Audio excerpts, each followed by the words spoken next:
शुक्रिया आर्यन। तो आर्यन ने सीधे तौर पर ग्राफिक्स और इसके साथ ही मैप के जरिए हम सभी को समझाने की कोशिश की है कि किस तरीके से देश में बदलाव की जो ये बयार है इस समय बहती हुई नजर आ रही है। और भारतीय जनता पार्टी लगातार अपनी मेहनत, अपनी योजनाएं और तमाम नीतियां और जिस तरीके से जो तमाम योजनाएं लाई जाती हैं आम जनता के लिए, उसके सहारे किस तरीके से बीजेपी केंद्र के साथ साथ अब राज्यों में भी विस्तार करती हुई नजर आ रही है। और जिसका जीता जागता उदाहरण आज हम देख भी रहे हैं। 4 राज्य और 1 केंद्र शासित प्रदेश में जो बेहतरीन प्रदर्शन भारतीय जनता पार्टी का रहा है, जिसपे खास तौर पर अगर हम देखें तो पश्चिम बंगाल पर हर किसी की नजर थी। हमारे साथ खास मेहमान स्टूडियो में लगातार बने हुए हैं।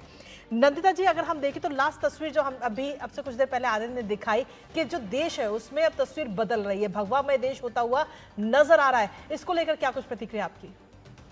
देखिए, बाकी सब राज्यों में तो मतलब जो जो बेल्ट आप दिखा रहे हैं वो जिसको हम लोग काउ बेल्ट बोलते हैं, तो उसमें तो बीजेपी का वो था ही। मतलब गुजरात से लेकर इधर तक पूर्व भारत और पूर्वोत्तर भारत, इसमें जैसे उड़ीसा में नहीं था, बिहार में भी बीजेपी का नहीं था, गठबंधन की सरकार थी।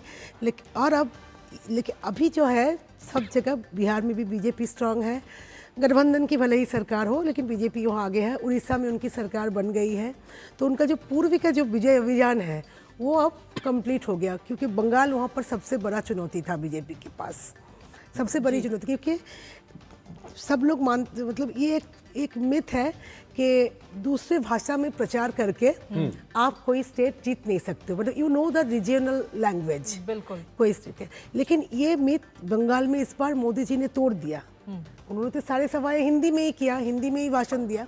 और वहाँ पे रैलियों में जो भीड़ थी वो भी कम से कम दिखाई पड़ती थी, और महिलाओं की बड़ी संख्या भी। बाकी जो गए यहाँ से योगी आदित्यनाथ जी भी काफी सभाएं की, अमित शाह जी ने की। तो ये चीज जो है, मतलब अब वो वाला जो लैंग्वेज बैरियर का जो था, जो आंचलिक बात थे जी उसी लैंग्वेज में बोलना पड़ेगा, ये मिथ भी अब टूट गया है वहाँ पर।